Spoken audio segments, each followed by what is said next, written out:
Oh, I'm just wild about every's wild about me. Hey, Harry's wild. He's talking antiques and collectibles. And as we often do in this segment of the show, we have a special guest on the line. And I can't tell you how much I've been looking forward to talking with this gentleman. You know, one of the things about being an older person is that it's amazing when things that were played with by your kids and grandchildren become collectible. But here we go. My guest is Ryan Majeski. He is the author of Pokemon Cards, the Unofficial Ultimate Collector's Guide, and it's published by Krause Publications, F+W Media. And I just have to tell you, I have been so looking forward to this. So, Ryan, welcome to What You Got. Hey, thanks for having me. Well, when everybody tells me to talk about what's hot in the antiques and collectibles market, I say the hot decades are the 80s and the 90s. And boy, doesn't Pokemon Card fit right into that. It sure does. The late 90s is when Pokemon blew up. Well, we should all be so fortunate to have some of those late 90s Pokemon decks. Yep, you're very lucky you have some of those original cards. Well, okay, so let's talk about collecting Pokemon cards. Now, you've done this very extensive book, and I appreciate all the different ways you've approached the subject. First of all, I mean, I did not follow this. I didn't play Pokemon, obviously, but my son did, and whatever. And apparently, I was not. I guess I should have known this, but apparently, what Pokemon did is they issued a new set every year. Is that right? Yes, usually they have 4 new sets every year, and they've been doing that since 1999. Okay, so, but when we say a set of Pokemon cards, what do we mean by that? That's just a certain set of cards, usually around 100 cards, that are all tied to the same idea or theme. Okay, and they come in a box or in a pack, right? Yeah, they come in booster boxes is what they're known as. They're about $100 a box, and you get 36 packs inside those boxes, and it's all the same set inside one box. And are you guaranteed to get one card from the set if you buy a booster box?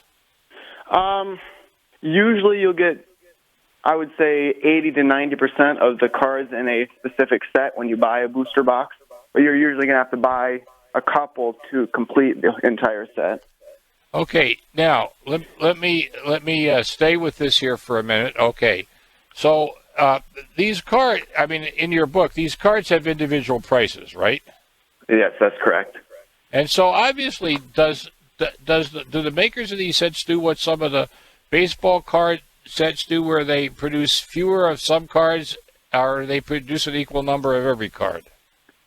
I would say that they produce equal numbers of the cards, but there's different rarities.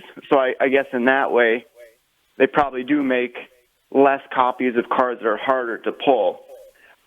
But they break it down by rarity. So there's something called like a rare holo, which is about 1 in 3 packs, and then you can get ultra rares and secret rares. And the harder the card is to pull, of course, the more expensive a card is. Right. Now your book provides, I mean, one of the things that I always try to tell people about reference books and why I like reference books over a lot of this stuff on the net, you've documented every card in every series in the book, right? Yes, that's correct. That's right. But having said that, however, I want to tell you, one of the things that I liked about your book is the fact that it also focused, at least initially, on the most rare and the valuable cards. So you can tell people what cards really are the big extension was, because as you pointed out in the book, some of these early cards have gotten quite expensive.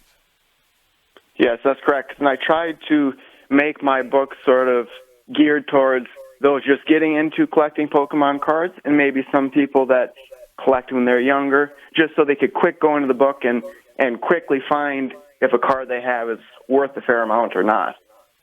Right, and what you did is that each set has a number. If I follow your book correctly, right?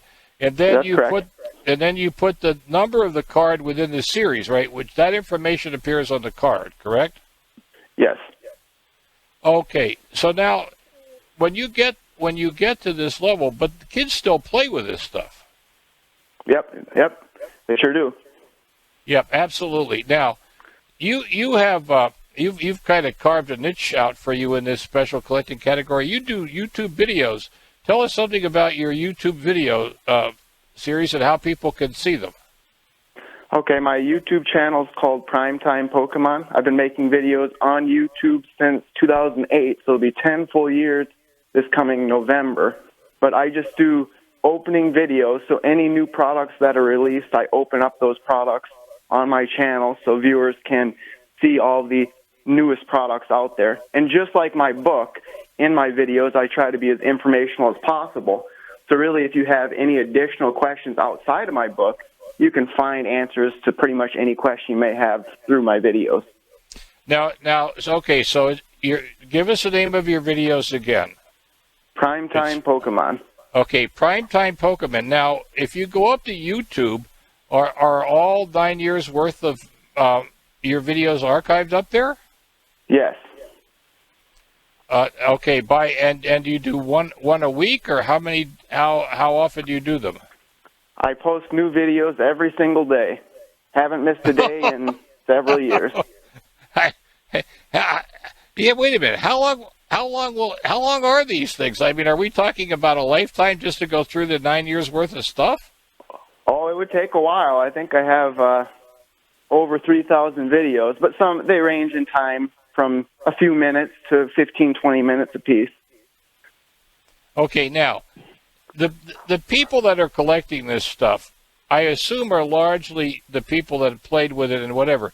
But when you start getting pieces worth in the thousands of dollars, you're also getting investors and speculators in this stuff as well, are you not?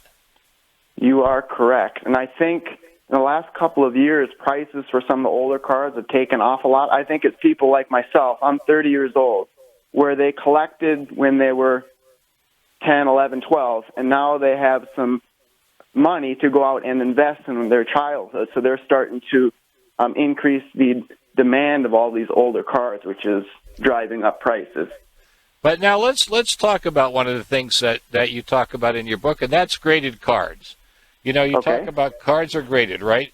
Now, yep. I try to tell people that have baseball cards, it costs X amount of money to grade a card. So before you pay a grading service to grade something, that card has to have the potential for some substantial value. I would say usually several $100s before I'd have it graded. I mean, really, I mean, you wouldn't take a new pack of Pokemon stuff and have it graded, would you? I would say no. The only thing there is the quality of some of these newer cards printed. They are not that great. So if you get a perfect card out of a pack that, say, is only worth $20 or $30, and it gets a PSA 10 grade, for example, that can skyrocket the price just because it's so hard to find perfect condition cards from newer packs. But you're right. For the most part, you only want to be getting cards graded that already are worth even $100 or more. Yeah, because what do you pay PSA to grade a card? It's $25 to $40, right? That is correct. Yeah, and the question I guess I have to ask is, where does PSA get people capable of grading Pokemon cards? And I've done videos on my channel about grading Pokemon cards, and that's the same thing I get asked all the time is, how do they know how good of a condition a card is in? And it's just a person's opinion on what it is. But the only thing with the graded cards is at least there's a stated condition of the card, and that's what makes it worth more, is just because the condition is stated. But then they're encapsulated and you can't play with them. But then again, right. if it's worth $10,000, you don't want to play with it anyway. Yeah, that's correct. Well, let me reintroduce you. My guest is Ryan Majeski. That's Majeske, Ryan Majeski. His YouTube videos are Primetime Pokemon. The title of the book that we're talking about is Pokemon Cards, the Unofficial Ultimate Collector's Guide It is published by Krause Publications, a division of F+W Media, available at Amazon.com, available at your favorite bookstore. Available from you as well? Yes. What I've been doing is I've been signing copies of my book for fans and then sending it out personally to them. Okay, and how do they find you? Because they can watch your YouTube videos, but they have to be able to get in touch with you. Do you have a website, Ryan? I would say the best way to contact me is to send me an email, and it's ptpbiz@yahoo.com. So ptpbiz@yahoo.com. Okay, let me grab your email here and see if I can get that again, because we want to get this right here so that people that want to do this can. But anyway, going on there. So what is the trend here? I mean, these Pokemon cards aren't made one of a kind. I mean, they're done in some heavy duty numbers. Is this trend going to continue? I think so, and there's sort of a certain pattern that the prices of these cards really follow, because the new cards that are released, the reason they have value is because there's the competitive side of the trading card game. So the cards that are worth, I would say the in-demand cards are worth somewhere between about $40 and $100 for the cards popular in the trading card game. And cards are in the standard format, it's called, for about 2 years.